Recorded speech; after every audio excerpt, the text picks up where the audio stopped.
First of all, thank you so much for helping me with this. I hope we have a good time doing this together. How long have you been teaching?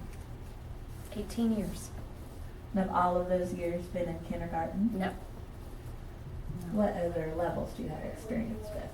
3rd grade, 4th grade, junior high, and preschool. It's a wide variety of experiences. How many years have you been doing a reader's workshop? This is my 2nd year in Reader's Workshop. And how is reading workshop going for you? Pretty good. I like it. It introduces things one little at a time instead of bombarding them. And so in your reading workshop, do you do an independent reading time with your kindergartners? Yes. Okay, and what does that look like in your kindergarten classroom? Usually we do the mini lesson first, and I give them something to look for in their book that goes with the mini lesson.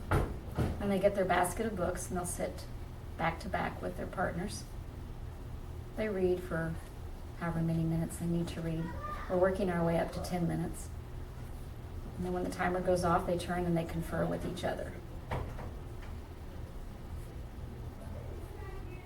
And do you currently confer with your students Yes. during that time? Mm-hmm. How often do you confer? Every day I walk around and listen to different ones and talk to them about their books. I have a Friday, we call it Friday Fuzzy Day, and they have to, whatever book they want to read to me and we talk about, they come with me and we read it. If they can read it, then they get to take that book home, if it's their take-home book. We also have, if I sit with them and we talk about whatever the mini lesson was, I will ask them, what did you find in your book? What is the setting in your book? I do that every day. Every day. And do you get Whatever to see they- all of your students every No. day? No. About how many do you get to meet with I a would day? say on a good day, 4 or 5.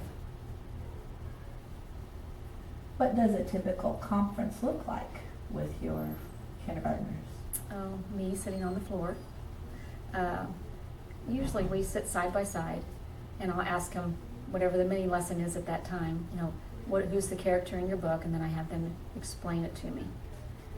Most of the time, they understand what they need, but with this new concept, we just started characters this week, so it's a little more difficult. So it takes a little bit longer for them to understand what they need to tell me. And what do you think is the most satisfying thing about conferencing with your students? Seeing them progress. When the light bulb comes on, they say, I can read that without your help. Or they understand what happened in that picture. On the next page, they can go on and say, hey, this is what happened, and I don't have to tell them. And what would you say is the most difficult part of conferring with your students? The hardest part is when they have to stop, because they want to go on and on. And I would love to listen to them, but I only have so much time. They want to go on and on about their amazing abilities to read. If you could think of something that you would like help with conferencing, what would it be? Picking better books. I need more books that are on the lower level, emergent. So you need more books for your classroom. Yeah. Okay. Okay, well, thank you. I appreciate you helping me with this. Mm-hmm. And we'll talk again after the professional development. Okay.